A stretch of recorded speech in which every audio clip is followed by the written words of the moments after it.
வணக்கம். இப்ப நம்ம பார்க்க போற லெசன் வந்து சோசியாலஜி, NIOS சோசியாலஜி 12த் லெசன் வந்து பார்க்க போறோம். ஸோ 12த் லெசன் வந்து மேரேஜ் அப்படிங்கிற ஒரு lesson.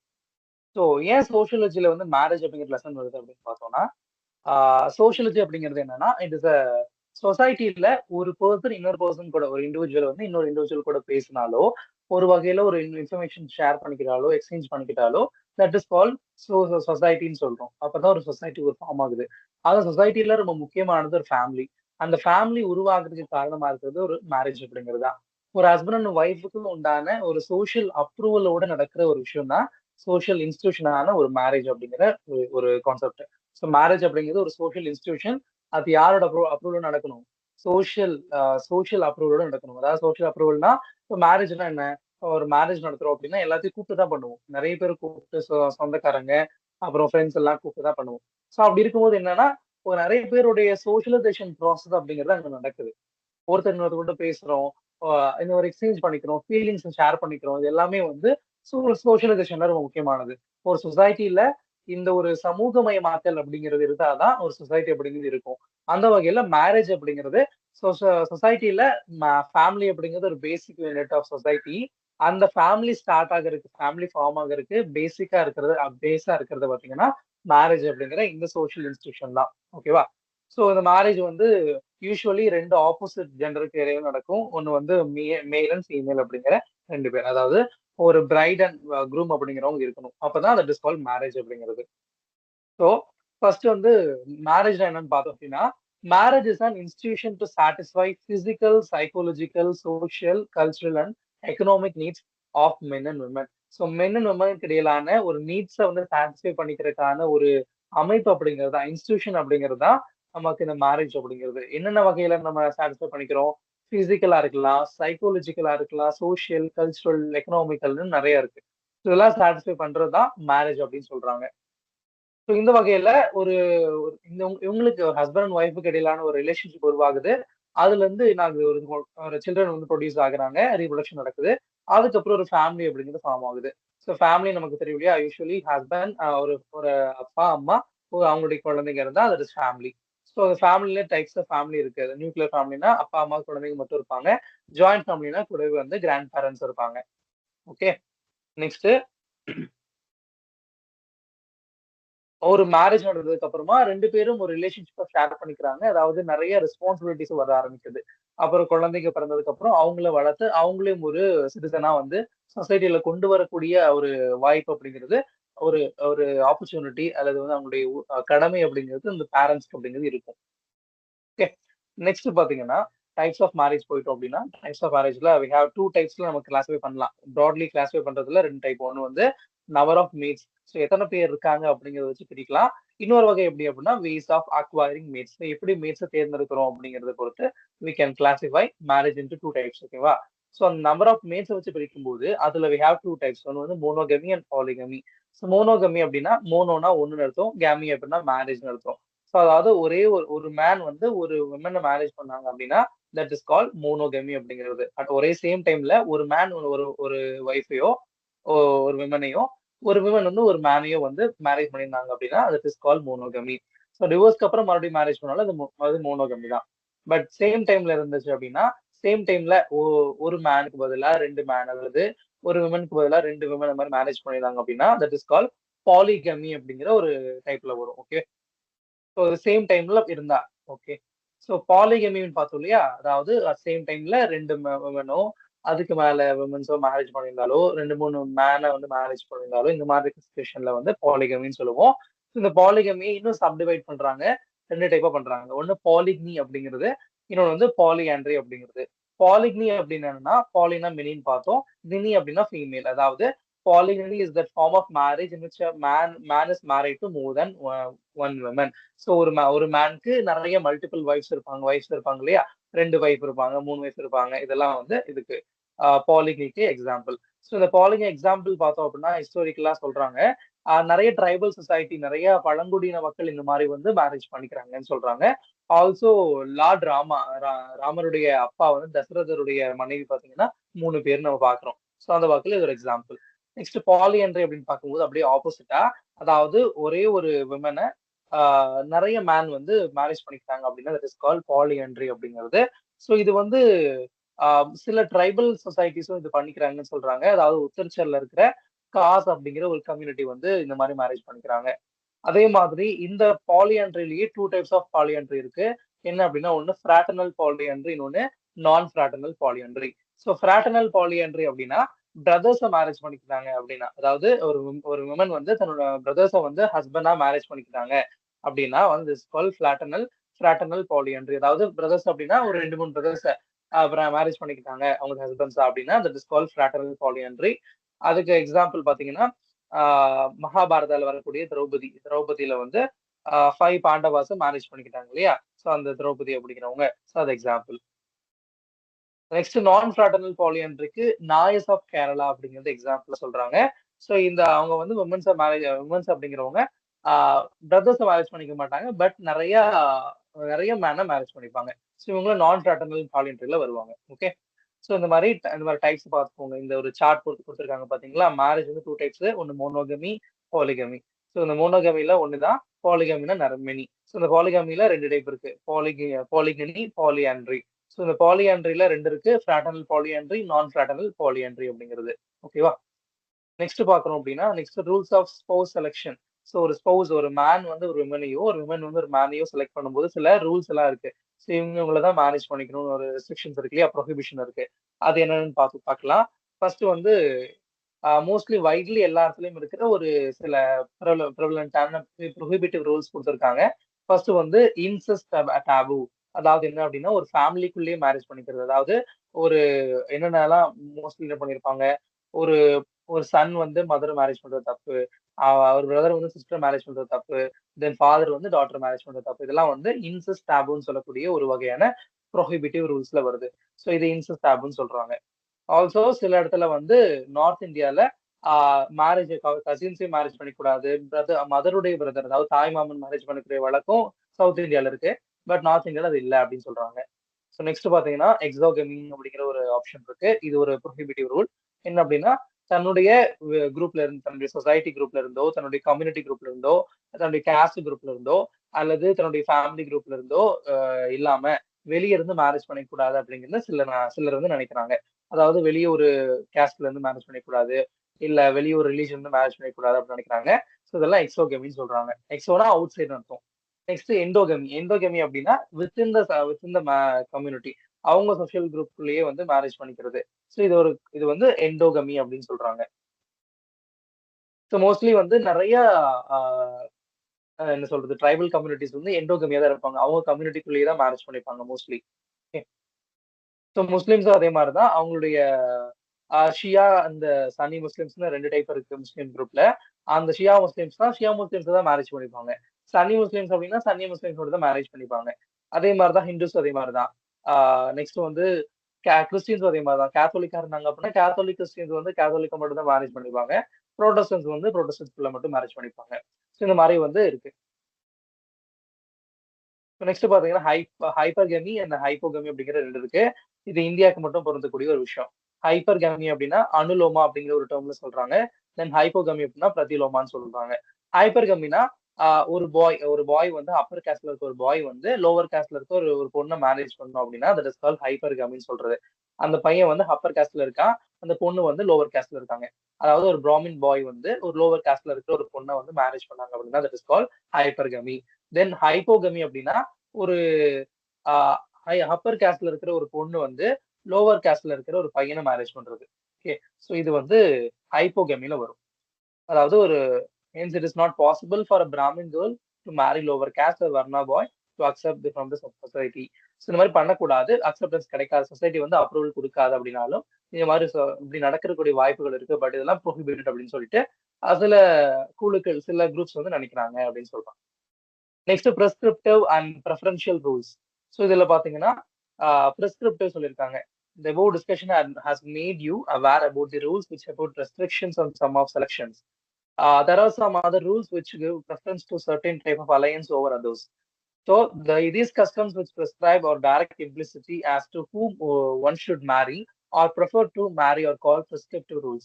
Some of the rules are as follows னு கொடுத்திருக்காங்க. First வந்து parallel parallel cousin marriage ன்னு சொல்லிட்டு. It is a marriage between children of either two brothers or two sisters. Such marriages are aimed at strengthening the bond among two brothers or two sisters. So கசின்ஸை marriage பண்ணிக்கிற வழக்கம் இருக்கு. இந்த வழக்கம் பார்த்தீங்கன்னா தன்னுடைய ஃபேமிலியில வந்து இதாகும், பாண்ட் வந்து அதிகமாகும் அப்படிங்கிறதுனால இந்த ஒரு வழக்கம் பண்ணிட்டு இருக்காங்க. ஸோ இந்த பேரலல் கசின் மேரேஜ் அப்படிங்கிறது மோஸ்ட்லி முஸ்லிம்ஸ்ல ப்ரெஃபரன்ஸா இருக்கு. முஸ்லிம்ஸ் வந்து இந்த மாதிரி தான் பண்ண விருப்பப்படுறாங்க அப்படின்னு சொல்றாங்க. ரெண்டாவது cross cousin marriage. It is a marriage of a man with is maternal uncle's daughter. So அவங்களுடைய முறை மாமா பையன் பொண்ணு மேரேஜ் பண்றது இந்த மாதிரிலாம் இருக்கு இல்லையா? ஸோ இதை கிராஸ் கசின் மேரேஜ்னு சொல்றோம். Alternatively, it may be defined as a marriage of a girl with her mother's brother's son or brother's son or father's sister's son. இந்த மாதிரி வந்து ஒரு அம்மாவுடைய பிரதருடைய சன்னையோ இல்ல வந்து ஃபாதருடைய சிஸ்டரோட சன்னையோ மேரேஜ் பண்றது. அதாவது தாய் மாமனுடைய பையனையோ இல்ல இந்த மாதிரி வந்து மாமாவுடைய பொண்ணு, அத்தையுடைய பொண்ணு, இந்த மாதிரி பசங்களை மேரேஜ் பண்றதுல இருக்கு இல்லையா?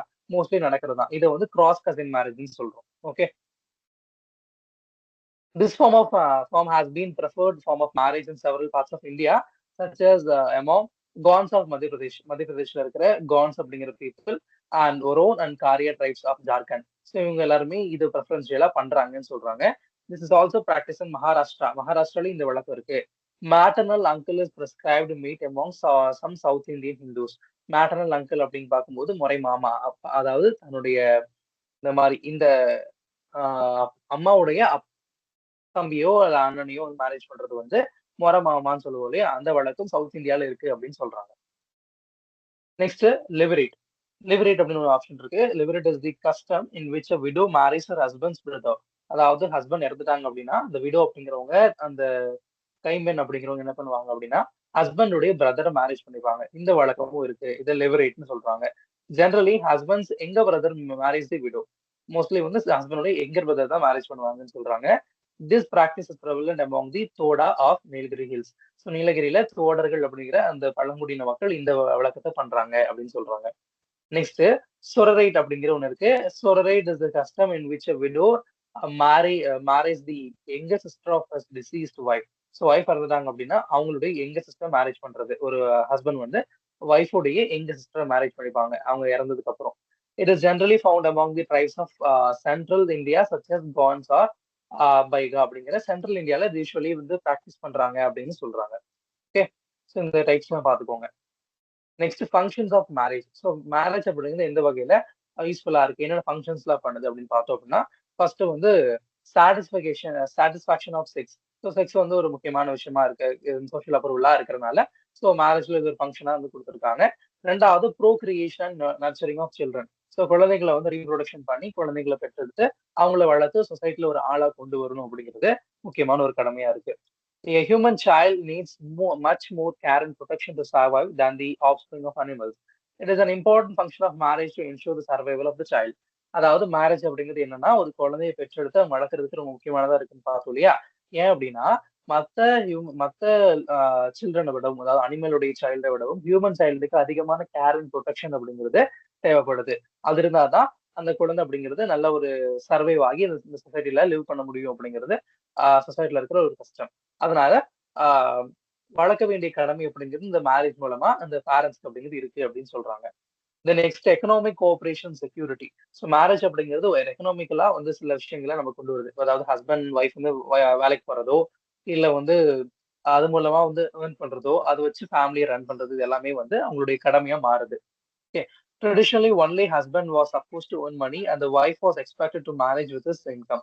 In modern times, however, it is quite normal to see both husband and wife contributing to family earnings. So, அதாவது ஒரு யூஸ்வலி ஹஸ்பண்ட் மட்டும் வேலைக்கு போய் ஒய்ஃபுக்கு வந்து சம்பாரிச்சு கொடுக்குற வழக்கம் இருக்கு. பட் அப்படி இல்லை. இந்த ஒரு மாடர்ன் டைம்ல ஹஸ்பண்ட் அண்ட் ஒய்ஃப் ரெண்டு பேருமே வந்து ஃபேமிலி ஏர்னிங்ஸ்க்கு கான்ட்ரிபியூட் பண்ணக்கூடிய ஒரு கடமை அப்படிங்கிறது இருக்கு அப்படின்னு சொல்றாங்க. Then companionship and emotional support. So marriage provides a constant ஒரு கம்பானியன் ஒரு துணையை வந்து கொடுத்துருக்கு. அதே சமயம் எமோஷனலா சப்போர்ட் தேவைப்படுறப்போ அந்த husband and bride and groom அப்படிங்கிறவங்க அவங்கள வந்து பாத்துக்கணும், கேர் பண்ணிக்கணும் அப்படிங்கிற ஒரு கடமையும் உருவாக்கி இருக்கு. அதாவது எல்லா சமயங்களையும் சோஷியலியா, எக்கனாமிக்கலியா, எமோஷனலா ஒரு சந்தோஷத்திலையும் சரி சோகத்திலையும் சரி எப்பவுமே புரிஞ்சுக்கிட்டு கூட இருக்கிறதுக்காக ஒரு கம்பெனினா வந்து மேரேஜ் அப்படிங்கிறது உருவாக்குறது தான் ஒரு இதுன்னு சொல்றாங்க. ஒரு ஃபேமிலி உருவாக்குறது, ஃபேமிலியை மேனேஜ் பண்றது எல்லாத்துக்கும் காரணமா இருக்கிறது, எல்லாத்துக்கும் இந்த மேரேஜ் அப்படிங்கிறது அடித்தளமா இருக்குன்னு சொல்றாங்க. ஓகே. நெக்ஸ்ட் வந்து ஹிந்து மேரேஜ். ஹிந்து மேரேஜ் அப்படின்னு பார்க்கும்போது, ஹிந்து மேரேஜ்ல in Hindu society marriage is important சன்ஸ்கார்னு சொல்றாங்க. It is a religious duty. Sanskar is a ritual which purifies a person. Every Hindu must perform the religious duty, that is dharma of getting married. So marriage பண்றது தர்மமா வந்து கருதுறாங்க ஹிந்துசம்ல. Through this a person enters the second stage of life. So அதாவது ஒரு லைஃபோடைய ரெண்டாவது stage அப்படிங்கிறதா கிரகஸ்தா ஆசிரம் அப்படின்னு சொல்லக்கூடியதா வந்து marriage அப்படின்னு சொல்றாங்க. Leaving behind the stage of Brahmacharya ashram. So ஒன்னு வந்து பிரம்மச்சாரியாவா போகணும், இல்லைன்னா கிரகஸ்தா ஆசிரமா போகணும். ஸோ வந்து கிரகஸ்தா ஆசிரமம் வந்து செகண்ட் ஸ்டேஜா சொல்றாங்க லைஃபோடது. Okay. So in traditional Hindu சொசைட்டில வந்து மெயின் ஆப்ஜெக்டிவ்ஸ் கொடுத்துருக்காங்க பாருங்க. ஃபர்ஸ்ட் வந்து பர்ஃபார்மன்ஸ். ஸோ ஹிந்து மேரேஜ் அப்படிங்கிறது எதுக்காக நடக்குது அப்படின்னா பெர்ஃபார்மன்ஸ் ஆஃப் ரிலீஜியஸ் டியூட்டி, அதாவது தர்மா பண்றதுக்காக. Then giving birth to children, so பிரஜா குழந்தைகள் பெற்றெடுத்துக்கிறதுக்காக. தென் ரத்தி செக்ஷுவல் சாட்டிஸ்பாக்சனுக்காக அப்படின்னு சொல்லிட்டு ஒரு 3 மெயின் ஆப்ஜெக்டிவா சொல்லியிருக்காங்க. Okay. Next Hindu marriage as a sacrament. So இது ஒரு சாக்ரமெண்டா கருதுறாங்க. ஹிந்து மேரேஜ் அப்படிங்கிறது ஒரு புனிதமான ஒரு விஷயமா கருதுறாங்க. ஸோ இது வந்து என்ன பண்ணுது அப்படின்னா மேரேஜ் பண்றது மூலமா ஒரு பர்சன் பியூரிஃபை ஆகுறாங்க அப்படிங்கிறதையும் சொல்றாங்க. ஸோ அதனாலதான் மேரேஜ் நடக்கும்போது there is a Agni. So அங்க ஒரு ஃபயரை வந்து அக்னி குண்டம் வளர்த்து அந்த இடத்துல அதை சுத்தி வளம் வந்து மேரேஜ் நடக்குது அப்படின்னு சொல்றாங்க. சில மந்திரங்கள் ஊதி ஒரு சாக்ரெட் பர்சனா வந்து பிராமின் அப்படிங்கிறவங்க ஒருத்தர் வந்து மேரேஜ் பண்ணி வைக்கிறாங்க. ஸோ அதனால அவங்களுக்கு மேரேஜ் அப்படிங்கிறது ஒரு சாக்ரமெண்டா நடக்குது அப்படின்னு சொல்றாங்க. அக்னி சாட்சியான்னு சொல்லுவாங்க இல்லையா? அந்த ஃபயர் காட், அந்த காட் அக்னி வந்து வந்து அந்த மேரேஜ் பண்ணி வைக்கிறாங்க அப்படின்னு சொல்றாங்க. Okay. So next traditional forms of Hindu marriage. So Hindu மேரேஜ்ல என்ன ட்ரெடிஷனல் ஃபார்ம்ஸ் இருக்கு அப்படின்னு பார்த்தோம்னா, in Brahma marriage father gives his daughter to a learned man of good character. ஒரு நல்ல ஒரு பையனுக்கு மேரேஜ் பண்ணி கொடுக்கறது பிரம்ம மேரேஜ்னு சொல்றாங்க. இன் தைவா மேரேஜ்ல the father gives his daughter to Brahmin priest. So Brahmin ப்ரீஸ்டுக்கு தன்னுடைய பிராமின் சாமியாரா இருக்கவங்களுக்கு தன்னுடைய மகளை கொடுத்தாங்க அப்படின்னா அது is called Daiva marriage. In Arsha marriage அப்படின்னு பார்த்தோம்னா the groom presents some gifts like a pair of cows or bulls to the father of bride before marriage. So marriage பண்றதுக்கு முன்னாடி அந்த க்ரூம் அப்படிங்கிறவங்க ஹஸ்பண்ட் அந்த அந்த பிரைடோட ஃபாதருக்கு என்ன பண்றாங்கன்னா கவுஸோ புல்ஸோ பிரசண்டா கொடுக்குறாங்க, கிஃப்டா கொடுத்துட்டு அதுக்கப்புறம் மேரேஜ் பண்ணிப்பாங்களாமா. நெக்ஸ்ட் பிரஜபத்தியா மேரேஜ் அப்படிங்கிற ஒரு டைப் இருக்கு. A father gives his daughter to a man after proper negotiation with his parents. So parents கிட்ட பேசிட்டு தன்னுடைய மகளை வந்து ஒரு ஒரு பையனுக்கு மேரேஜ் பண்ணி கொடுக்கறது. ஓகேவா? So most of the marriages among the Hindus are of this nature. So இது வந்து மோஸ்ட்லி இந்த நேச்சர்ல தான் ஹிந்து மேரேஜ் அப்படிங்கிறது அதிகமா நடக்குது. அதாவது பிரஜபத்தியா மேரேஜ் டைப்ல தான் நடக்குதுன்னு சொல்றாங்க. ஸோ இது மார்க் பண்ணி வச்சுக்கோங்க. ஸோ எந்த டைப்ல ஹிந்து மேரேஜ் மோஸ்ட்லி நடக்குது அப்படின்னு பார்த்தோம்னா பிரஜபத்தியா மேரேஜ்.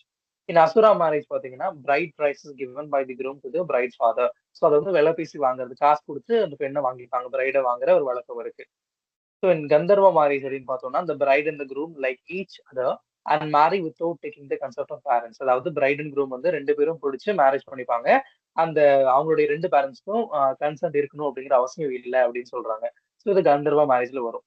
நெக்ஸ்ட் ரக்ஷா மேரேஜ் அப்படின்னு பார்த்தோம்னா the girl is kidnapped and married without the consent of either of the girl or her parents. அந்த பொண்ணுக்கும் சொல்லாம, அந்த பொண்ணுக்கும் பொண்ணுடைய கன்சென்ட்டும் இல்லாம, அவங்களுடைய பேரண்ட்ஸோட கன்சென்ட்டும் இல்லாம அந்த பொண்ணை கிட்னாப் பண்ணி மேரேஜ் பண்ணோம் அப்படின்னா that is call Raksha marriage அப்படின்னு சொல்றாங்க. நெக்ஸ்ட் இன் பைசாச்சா மேரேஜ் அப்படிங்கிற ஒண்ணு இருக்கு. The girl who is asleep, intoxicated or of unsounded wine is forced to surrender his chastity. Later the girl is given the status of wife. அதாவது அந்த பொண்ணு தூங்கிட்டு இருக்கும்போதோ, அந்த பொண்ணுக்கு ஏதோ மயக்கமா இருக்கும்போதோ அந்த பொண்ணு ஃபோர்ஸ் பண்ணி மேரேஜ் பண்ணிக்கிறது. அப்புறம் ஒய்ஃப் அப்படின்னு சொல்லிட்டு பேர் கொடுத்துருவாங்க. இது வந்து இந்த டைப் ஆஃப் மேரேஜ்ல வருது. ஸோ ஹிந்து மேரேஜ்ல இருக்கிற சில ஃபார்ம்ஸ், ட்ரெடிஷனல் ஃபார்ம்ஸ் வந்து இங்க கொடுத்துருக்காங்க. ஓகே. ஸோ இதை ரீட் பண்ணிக்கோங்க. நெக்ஸ்ட் முஸ்லீம் மேரேஜ் எடுக்கணும் அப்படின்னா Muslim marriage as a contract. So ஒரு கான்ட்ராக்ட் பேஸ்டா வந்து முஸ்லீம் மேரேஜ் அப்படிங்கிறது நடக்கும்னு சொல்றாங்க. ஸோ முஸ்லீம் மேரேஜ் நிக்கா அப்படின்னு சொல்லுவாங்க. சிவில் கான்ட்ராக்ட் மாதிரி சொல்லுவாங்க. ஸோ இதுல முக்கியமானது வந்து செக்ஷுவல் ரிலேஷன்ஷிப்பும் அப்புறம் குழந்தைகளை பெற்றெடுக்கிற ப்ரோக்ரியேஷன் அப்படின்னு சொல்றாங்க. So Muslim marriages solemnized in the presence of witness including a priest. So மௌல்வி அப்படிங்கிற ஒரு priest வந்து அவங்க இதுல வந்து ஹோலி ஹிம்ஸ் ஆஃப் குரான் வந்து ஊதி அவங்களுக்கு வந்து மேரேஜ் பண்ணி வைப்பாங்க. ஓகே. ஸோ இதுல வந்து என்னென்ன ஃபார்ம்ஸ் ஆஃப் மேரேஜ் இருக்குன்னு பார்த்தோம்னா வேற ஃபோர் ஃபார்ம் ஆஃப் மேரேஜ் இருக்கு. ஒன்னு வந்து நிக்கா. ஸோ நிக்கான்னு சொல்லுவாங்க, இல்லைன்னா சஹி நிக்கான்னு சொல்றாங்க. ரெண்டாவது வந்து ஃபசித் அப்படிங்கிறது, இன்னொன்னு வந்து முட்டா, தென் பட்டில் அப்படிங்கிற 4 டைப் ஆஃப் மேரேஜ் வந்து சொல்றாங்க. The form of the marriage which conforms to the rules of marriage as laid down in the Quran, the holy book of Muslims, is termed as a regular marriage or nikah as sahih nikah.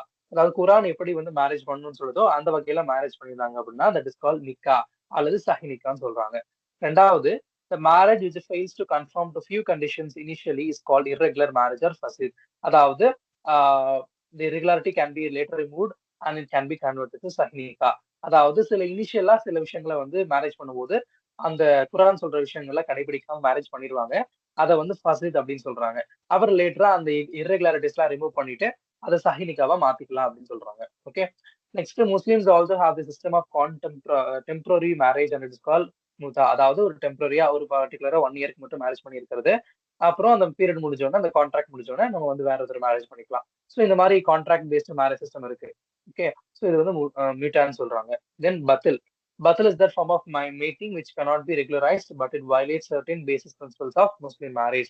So பதில் அப்படிங்கிறது முஸ்லீம் மேரேஜோடைய பேசிக் பிரின்சிபல்ஸை வந்து violate பண்ற மாதிரி தான் இருக்கு. But ஆனாலும் இதில் include பண்ணியிருக்காங்க. ஏன் அப்படின்னா ரெகுலரான ஒரு ஃபார்ம் ஆஃப் மேரேஜ் இல்லை அப்படிங்கிறதுனால.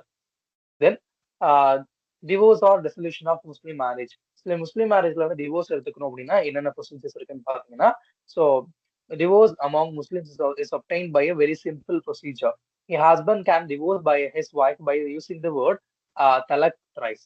ஸோ தலக் அப்படிங்கிற வேர்டை வந்து 3 டைம்ஸ் ப்ரொனவுன்ஸ் பண்றது மூலமாவே ஸோ ஒருத்தரை வந்து ஈஸியா டிவோர்ஸ் பண்ணிக்கலாம் அப்படின்னு சொல்றாங்க. But the husband must pay the dower, மஹர் அப்படின்னு சொல்லக்கூடிய டவரை வந்து காம்பன்சேஷனா, அதாவது அவங்களை விட்டுட்டு போறதுனால அதுக்கான அமௌண்ட்டை பே பண்ணிட்டு போகணும் அப்படின்னு சொல்லி ஃபினான்ஷியல் ஸ்டேபிலிட்டியா அந்த அந்த விமன் அப்படிங்கிறவங்க ஸ்டேபிளா இருக்கணும் அப்படிங்கறதுக்காக அவங்க டிவோர்ஸ் எடுக்கும்போது அதுக்கான காம்பன்சேஷன் அமௌண்ட்டை கொடுத்துட்டு தான் போகணும் அப்படிங்கிற ஒரு வழக்கம் இருக்கு. A wife can also obtain divorce from her husband provided he agrees to her proposal of divorce. So இதை வந்து அவங்க அதாவது ஒய்ஃபும் கூட டிவோர்ஸ் அப்ளை பண்ணி ஹஸ்பண்ட் கிட்ட இருந்து ஹஸ்பண்ட் அக்ரி பண்ணும்போது she can get divorce சொல்றாங்க. Such a divorce is called குலா, அதாவது ரிலீஸ், அவங்க கிட்ட இருந்து ரிலீஸ் ஆகிற மாதிரி குலான்னு சொல்றாங்க. In wife and husband separate by mutual consent, such divorce dissolution of marriage is called முபாரத்னு சொல்றாங்க. முபாரத்னா அப்படின்னா முபாரத் அப்படிங்கும்போது ரெண்டு பேருமே மியூச்சுவலா வந்து பரஸ்பரமா விட்டு கொடுத்து போறது, டிவோர்ஸ் பண்ணிக்கிறது. ஸோ இது முபாரத்னு சொல்றாங்க. நெக்ஸ்ட் பாத்தீங்கன்னா, marriage can also be dissolve by legal means through Muslim divorce act 1939. So இதெல்லாம் மூலமாவும் பண்ணலாம். அது இல்லாம முஸ்லீம் டிவோர்ஸ் ஆக்ட் அப்படிங்கிற ஒரு ஆக்ட் இந்தியன் கவர்மெண்ட் வந்து பாஸ் பண்ணிருக்காங்க. That is 1939. அது மூலமாவும் முஸ்லீம் மேரேஜ் பண்ணலாம், மேரேஜ்ல இருந்து டிவோர்ஸ் எடுத்துக்கலாம் அப்படின்னு சொல்றாங்க. Okay, next changes in marriage. So மேரேஜ்ல என்னென்ன சேஞ்சஸ் வந்திருக்கு அப்படின்னு பார்த்தோம் அப்படின்னா, over the years the institution of marriage has undergone many changes. So recent இயர்ஸ்ல நிறைய சேஞ்சஸ் வந்து ஆயிருக்குன்னு சொல்றாங்க. என்னன்னு பார்க்கலாம். So there has been a change in the form of marriage, that is from plurality of partners or polygamy to one partner or monogamy. So இன்னைக்கு வந்து மோனோகமி அப்படிங்கிறதா பாப்புலரா இருக்கு. அதாவது ஒருத்தனுக்கு ஒருத்தி அப்படிங்கிற வழக்கம் தான் அதிகமா இந்த அதாவது polygamy அப்படிங்கிற சிஸ்டம் இல்லை அப்படின்னு சொல்றாங்க. Then process of selection of material partner has also undergone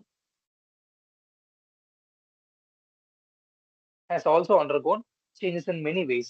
The boys and girls are selecting their mates who may belong to other castes. Such intercaste marriages are now coming to be increasingly accepted by society and family. First intercaste marriage வந்து பண்ணக்கூடாதுன்னு சொல்லுவாங்க, அவங்க குரூப்லயே தான் marriage பண்ணிக்கணும்னு சொல்லுவாங்க. But அது இப்ப இல்ல. இப்ப வந்து யார் வேணும்னா இந்த சொசைட்டில வந்து இந்த கேஸ்ட்ல வேணா மேரேஜ் பண்ணிக்கலாம் அப்படிங்கிற வழக்கமும் உருவாகி இருக்குன்னு சொல்றாங்க.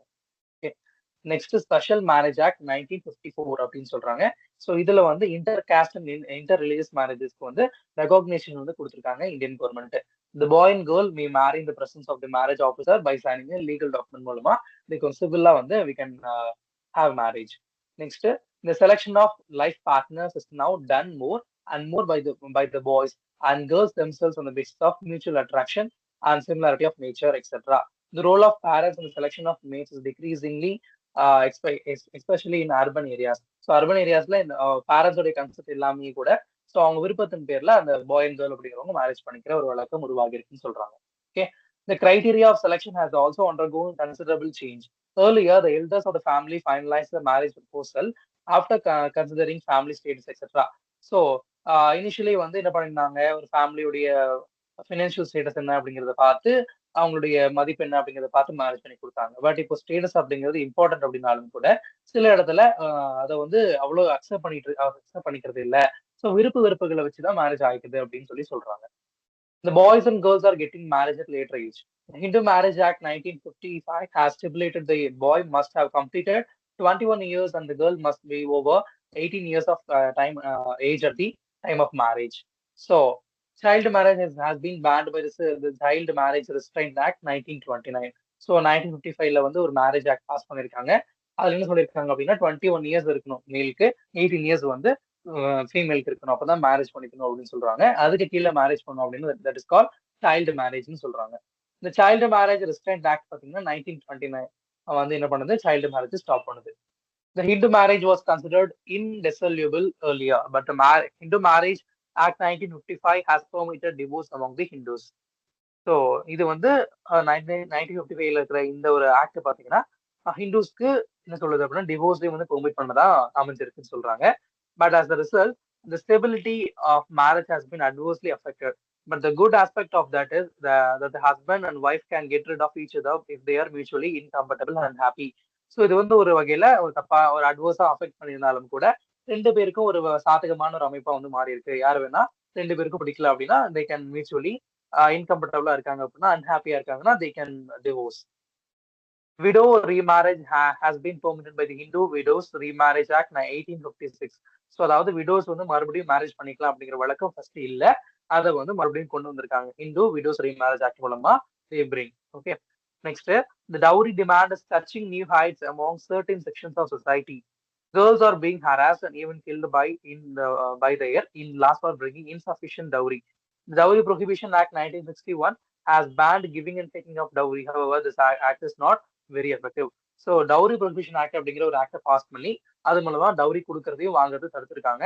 டவுரி அப்படின்னா நமக்கு தெரியும் இல்லையா, மேரேஜ் பண்ணி போகும்போது பெண் வீட்டுல இருந்து அந்த ஆண் வீட்டுக்கு நிறைய சீதனமா கொடுக்கணும் நிறைய பொருளை.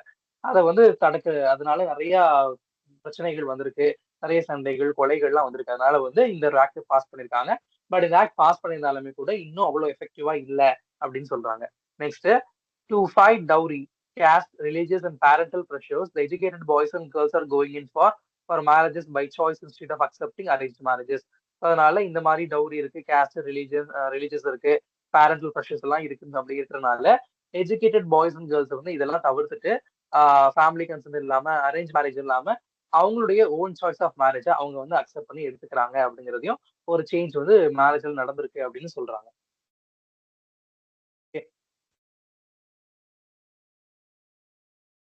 அவ்வளவுதான். ஸோ இந்த லெசன் உங்களுக்கு புரிஞ்சிருக்கும்னு நினைக்கிறேன்.